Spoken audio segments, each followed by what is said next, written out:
Iran just bombed a civilian airport. One person is dead. 63 people are bleeding in hospitals right now. And the most fragile ceasefire in modern Middle East history is hanging by a single thread. But here's the twist that nobody is talking about. And this was not a military base that got hit. This was not a weapons depot. This was a civilian terminal. Terminal 1 of Kuwait International Airport. You know, it's where passengers were walking, where airport workers were doing their jobs, where ordinary human beings were simply trying to get home. And Iran did it anyway. The question you need to ask yourself right now is this: if Iran is willing to bomb civilian airports during a ceasefire, what exactly does Iran consider a ceasefire? Let that sink in for a moment. Because what happened in the early hours of Wednesday, June 3rd, 2026, is not just a news story. It is not just another headline in an already chaotic region. What happened today is a turning point, a moment where the entire architecture of Middle East diplomacy either holds together or collapses completely. And right now, it is leaning very hard toward collapse. The stakes could not be higher. Oil markets are shaking. Gulf airspace is shutting down. India's Indigo Airlines suspended all flights to and from Kuwait immediately. The Strait of Hormuz, the single most important waterway for global oil supply, is now a live battlefield. And somewhere in Washington, Donald Trump is on the phone trying to convince the world that peace talks are still alive while Kuwait counts its dead. To understand how we got here, you need to go back to February 28th, 2026. That is the day everything changed. That is the day the United States and Israel launched the most massive coordinated military strike on Iran since the Islamic Republic was founded in 1979. The Americans called it Operation Epic Fury. The Israelis called it Operation Roaring Lion. And together they sent a message to Tehran that shook every military commander in the Middle East to their core. The strikes targeted Iranian military infrastructure, government sites, weapons facilities. And according to Israeli media reports, it's a compound directly linked to Supreme Leader Ayatollah Ali Khamenei himself. This was not a warning shot. This was a declaration that the old rules no longer applied. Iran responded immediately with what the Islamic Revolutionary Guard Corps called Operation True Promise 4.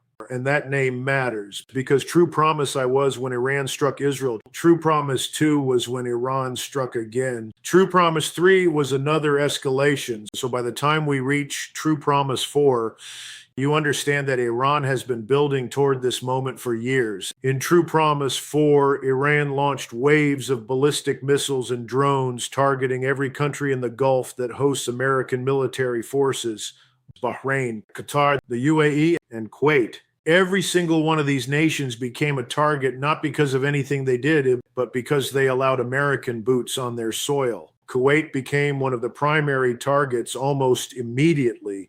And this matters because Kuwait is not Israel. Kuwait is not America. Kuwait is a small Muslim Arab nation that had done everything it could to stay out of this war.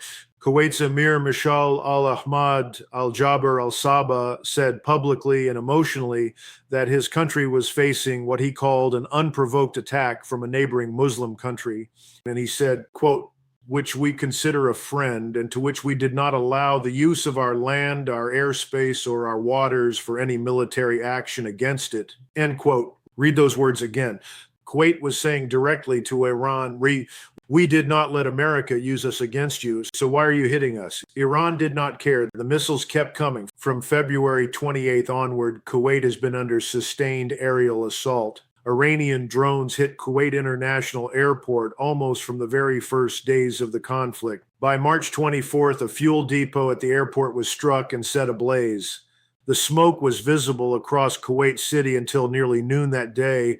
4 days later, on March 28th, Iranian drones attacked the airport, again destroying one of the radar systems. It's not a military radar, the civilian secondary surveillance radar, the system air traffic controllers use to track passenger planes. Then on April 1st to April Fool's Day of all days, another Iranian drone strike hit the fuel tanks at the airport again. The Kuwait Aviation Fueling Company, the entity that literally keeps passenger aircraft flying, had its tank set on fire. A massive blaze erupted. Emergency crews fought that fire for 3 days, 3 full days. And yet, through all of this, Kuwait kept trying to reopen, kept trying to maintain some level of normalcy. By June 1st, just 2 days before today's catastrophic attack, Kuwait had managed a phased reopening of the airport. Security officers were back at their posts. Flights were cautiously resuming. People were daring to hope that perhaps the worst was over. It was not over.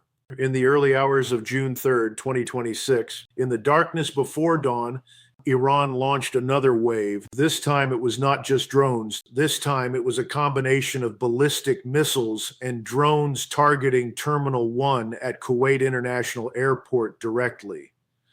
Kuwait's Defense Ministry spokesperson, Brigadier General Saud Abdulaziz Al-Otaibi, posted to the military's official account and confirmed that a number of hostile drones struck Terminal 1 and that the attack resulted in what he described as significant material damage to the building and injuries to a number of individuals. That statement was the clinical military version. The reality on the ground was far worse. Kuwait's Ministry of Health spokesperson, Dr. Abdullah Al-Sun, confirmed that 63 injury cases were received at hospitals. Not 5, not 10, 63 human beings. And the injuries were not minor cuts and bruises. Dr. Al-Sun specifically described fractures, head injuries, intracranial hemorrhages, limb amputations, blast injuries, and smoke inhalation. 25 ambulances were dispatched to the airport for on-site triage. 7 major emergency surgeries were performed. These are not statistics. These are fathers and mothers and workers and passengers whose lives changed forever in the seconds it took an Iranian drone to find its target. And one person did not survive at all. Kuwait's Ministry of Foreign Affairs released a statement condemning what it called the brutal and ongoing Iranian attacks by ballistic missiles and drones. The ministry confirmed that the attacks damaged not just the airport, but also diplomatic missions inside Kuwait. Foreign embassies, diplomatic buildings, these are among the most protected properties under international law, and Iran hit them anyway. Now, here's where this story gets even more complicated, because this attack did not happen in a vacuum. It happened as part of a back-and-forth exchange that began just hours earlier. According to U.S. Central Command, American forces used a Hellfire missile to strike a Botswana-flagged oil tanker that was heading toward Iran's Karg Island port. The tanker had refused to comply with the American naval blockade of Iranian ports. CENTCOM stated plainly that the vessel did not comply with lawful orders, so the Americans hit it. Iran fired back at a Liberian-flagged vessel almost immediately, but that was not the end. The more serious escalation came when American forces conducted what CENTCOM officially described as self-defense strikes on an Iranian military ground control station on Keshem Island in the Strait of Hormuz. Keshem Island sits right at the mouth of the Strait of Hormuz, the narrow choke point through which roughly 20% of the world's oil passes every single day. Hitting a military facility, there was not a casual decision, and Iran's response was anything but casual. Within hours, Iranian missiles and drones were raining down on Kuwait and Bahrain simultaneously. Iran's Revolutionary Guard officially acknowledged the strikes and said they targeted what they described as an American air and helicopter base in the region, as well as the headquarters of the U.S. Navy's Fifth Fleet in Bahrain. The Bahrain Defense Force confirmed it intercepted 3 Iranian missiles and multiple drones overnight. And CENTCOM released its own statement saying that American air defenses successfully downed multiple drones and ensured no American personnel or assets were harmed. So Iran fired, America intercepted, and Kuwait paid the price. Now, you have to understand the ceasefire dimension of this, because this is where the story becomes genuinely alarming. A ceasefire between the United States and Iran was announced in April 2026. Initial talks were held in Pakistan. They failed to produce a peace deal. Trump then announced an open-ended extension of the ceasefire and said diplomatic communication was ongoing. But on the very day of this Kuwait airport attack, semi-official Iranian news agencies reported that Tehran had stopped communicating entirely with ceasefire mediators. A regional official directly involved in the mediation process confirmed to the Associated Press that Iran had gone completely silent on Tuesday after insisting that any ceasefire deal must also address Israel's military campaign in Lebanon. Trump pushed back immediately. He called reports of a communication breakdown, quote, false and erroneous, end quote. He said talks are continuing. He even told reporters in a separate interview that he would like to meet Iran's supreme leader, now believed to be Mojtaba Khamenei, a remarkable statement given the bombs still falling across the Gulf. But here's the problem. One side says talks are ongoing. The other side has stopped picking up the phone. And meanwhile, Iranian drones are blowing up airport terminals. You cannot have it both ways. Either there is a ceasefire or there is not. Right now, the evidence on the ground suggests there is not. The OECD has already weighed in on what a prolonged conflict means for the global economy. A sustained disruption to energy flows from the Middle East through 2027 would slow global growth to just 2.1% in 2026 and drop further to 1.8% in 2027. The OECD specifically noted that rates that low are only seen outside of major global recessions like the 2008 financial crisis or the COVID pandemic. In plain terms, if this war drags on, the entire global economy goes into a tailspin, and that affects you. It affects your grocery bills, your fuel prices, your savings, your job market. This is not a faraway conflict that has nothing to do with you. This is a fire that is already beginning to reach into your wallet. So where does this go from here? Let me give you 3 scenarios, and I want you to think about each one carefully. Scenario 1 is that the ceasefire holds barely. Both sides step back from the edge. Iran resumes contact with mediators. Trump's team finds a formula that satisfies Iran on Lebanon while keeping American military posture intact in the Gulf.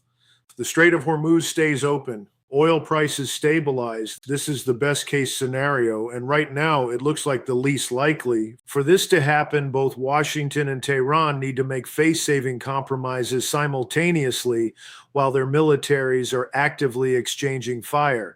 History does not offer many examples of that working. Scenario 2 is a controlled escalation that slowly burns itself out. Both sides keep hitting each other in measured ways. Drones here, a ground control station there, an oil tanker here, but neither side crosses the threshold that triggers a full-scale war. Kuwait and Bahrain keep absorbing punishment. The Gulf economies suffer badly, but survive. This scenario drags on for months, and the human cost keeps rising with no clear resolution. This is unfortunately the most likely scenario based on everything we are seeing right now. Scenario 3 is full collapse. Iran makes one strike too many. America responds with a strike that Tehran considers an existential threat. The Strait of Hormuz closes. Global oil supply drops by a fifth overnight. The entire world economy enters a crisis that makes 2008 look manageable. Gulf states are forced to choose sides openly.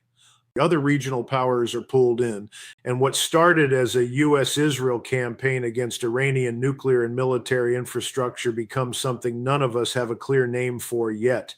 This is the nightmare scenario, and while it is not inevitable, nothing that has happened in the last 24 hours makes it less likely. Here is my honest and direct assessment. Iran made a catastrophic strategic error today, not because bombing Kuwait hurts America significantly. It does not, but because Kuwait was one of the few remaining Arab voices that could have spoken on Iran's behalf in diplomatic circles. Kuwait is a respected neutral party with good relationships across the Gulf and beyond. By bombing Kuwait's civilian airport, like killing ordinary people, amputating limbs, destroying diplomatic buildings, Iran has now turned a potential mediator into a victim. And victims do not mediate. They mourn, they condemn, they demand accountability. Kuwait's foreign ministry already said this was an attack on a country that gave Iran no military access whatsoever. If Iran cannot distinguish between enemies and neutrals, then Iran is not fighting a war. Iran is simply burning everything around it. And that tells you something very important about where Tehran's decision-making is right now. This is not the behavior of a government that believes it is winning. This is the behavior of a government that is cornered, that is scared, yet that is lashing out at anything within range, because the alternative is admitting that the original strategy has failed. Iran's nuclear capabilities were targeted by American and Israeli strikes. Its air defenses have been tested repeatedly. Its economy was already suffering under sanctions before a single bomb dropped in 2026. And now Iran is spending irreplaceable missiles and drones hitting civilian airports in countries that were never its enemies. That is not military strategy. That is desperation wearing military clothing. The world needs to wake up to what is happening in the Gulf right now. Not tomorrow, not next week. Right now, on June 3rd, 2026, a civilian airport is in ruins. A person who woke up that morning expecting to go home is dead. 63 people are in hospitals fighting through surgeries and trauma. Diplomatic buildings are damaged. The ceasefire is collapsing. And global markets are watching the Strait of Hormuz like a time bomb. This is the most consequential story happening on the planet today, and most people are still scrolling past it without understanding what it means for all of us. Pay attention. The decisions made in the next 72 hours will determine whether this war expands beyond control or finds its first real path toward peace. Watch what Iran does next. Watch whether Trump's claim that talks are continuing turns out to be true or turns out to be diplomatic fiction. Watch whether Kuwait escalates its condemnation into a formal international complaint at the United Nations. Watch whether other Gulf states start making louder noises or go quiet out of fear. Every single one of these signals will tell you which of the three scenarios we are actually heading toward. Now, I want to hear from you directly. Here's my question for the comment section below. Do you believe the ceasefire between the United States and Iran can survive this attack on Kuwait's airport? Or do you think what we witnessed today is the beginning of the final breakdown? Leave your answer below, because this is a conversation the world needs to have, and I want to know what you think. If you are not subscribed yet, this is the moment. Hit that subscribe button right now and turn on notifications, because this situation is moving by the hour, and I will be right here every time something critical breaks. You do not want to be the last person in the room to understand what is happening in the Gulf. Be the first. Stay ahead. Stay informed. Subscribe now.